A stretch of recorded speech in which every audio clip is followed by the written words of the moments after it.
Hello and welcome. Let's take a look at our top story this hour. Russia has test launched its Sarmat intercontinental ballistic missile, a new addition to its country's nuclear arsenal. Putin says this missile will give Moscow's enemies something to think about. Now, Putin was seen chairing a meeting with military officials after the missile had been launched from the country's northwest. The Sarmat is a new heavy intercontinental ballistic missile, one that Russia is expected to deploy with 10 or more warheads on each missile. It is designed to elude anti-missile defense systems with a short initial boost phase. Now, this will give enemy surveillance systems a tiny window to track. The missile has been under development for years, so its test launch is not a surprise for the West. But the timing is crucial here, especially with the Ukraine war.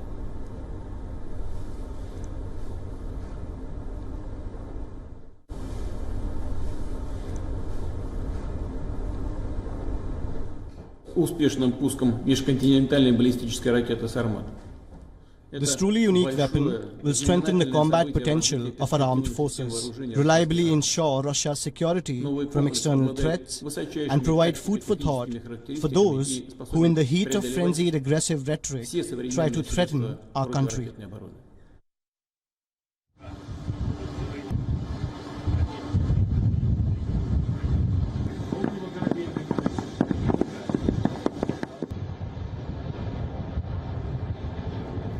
It comes just days after the US tested a new hypersonic missile. The hypersonic air-breathing weapon concept was launched from a B-52 bomber, but officials have released very few details of the missile test.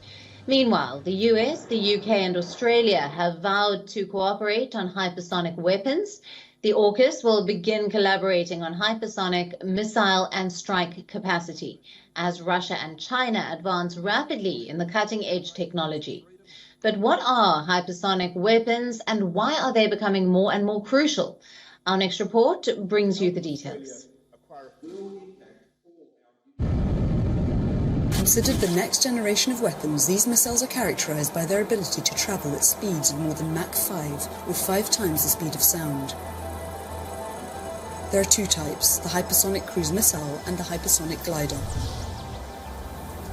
The latter is carried by a ballistic missile. The glider separates from its missile to reach the upper atmosphere above 50 kilometers.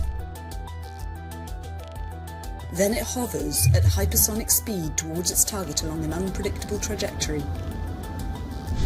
The objective is to maintain altitudes above anti-missile or anti-aircraft defense systems. Without propulsion, it gradually decelerates and can perform evasive actions such as zigzags to reach its target by thwarting opponent interception systems. The cruise missile, meanwhile, has its own propulsion in the form of a ramjet with supersonic combustion. Once in flight, the missile moves at high speed before diving onto its target. This missile flies at a lower altitude than the glider at around 20 to 30 kilometers and can maneuver in full flight, which is its advantage. We are now available in your country. Download the app now. Get all the news on the move.